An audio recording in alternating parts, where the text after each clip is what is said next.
అందరికీ నమస్కారం. నా పేరు ఆశ. మొన్న కథలు అంటే ప్రలంబాసురుడు, గోవర్ధనగిరి, చంద్రావళి స్టోరీస్ చెప్పుకున్నాం కదా. ఈరోజు కృష్ణుడు వెళ్ళ దొంగలించడం, గోపికల్ని మార్చడం అనే కథలు చెప్పుకుందాం, సరేనా? వసుదేవసుతం దేవం కంసచాణూరమర్దనం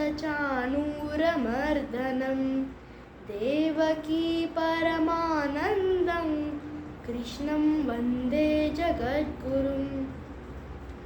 ఈరోజు మన కథ ఏంటంటే కృష్ణుడు వెన్న దొంగలించడం. చాలామంది గోపికలు కృష్ణుడు చేసే వెన్న దొంగతనాల వల్ల చాలా విసుగెత్తిపోయారు. ఒకరోజు కృష్ణుడు వాళ్ళ మిత్రుడు వచ్చి, మా ఇంట్లో ఒక వెన్న కుండ ఉంది, దాన్ని మనం అందరం కలిసి తిందాం అని చెప్తాడు. తర్వాత వాళ్ళ అమ్మ దగ్గరికి వెళ్ళి ఒక అబద్ధం చెప్తాడు. ఏంటంటే, అమ్మ ఎవరో దూడకట్టు నిప్పేశారు, అది ఇప్పుడు వెళ్ళి పాలు అవుతుంది, మనకి ఇంకేం మిగలదు అని చెప్పి వాళ్ళ అమ్మ తీసుకెళ్ళిపోతాడు. అప్పుడే కృష్ణుడు వాళ్ళ మిత్రులందరూ కలిసి రూమ్లోకి చొరబడతారు. తర్వాత వెన్న తింటూ ఉంటారు. తర్వాత వాళ్ళ అమ్మ వచ్చి కృష్ణుడి మీద చాలా కోప్పడింది. ఈ కథ అయిపోయింది కదా. ఇప్పుడు మనం నెక్స్ట్ కథలోకి వెళ్దాం. కృష్ణుడు గోపికలని మార్చడం. చాలామంది గోపికలందరూ ఒక నిర్ణయానికి వచ్చారు.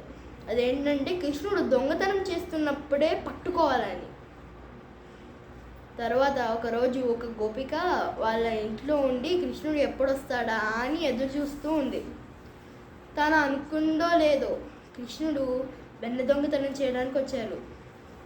తర్వాత వెన్న కుండలు చేయి పెట్టాడో లేదు, గోపిక వచ్చి చటుక్కుమని కృష్ణుని పట్టేసుకుంది.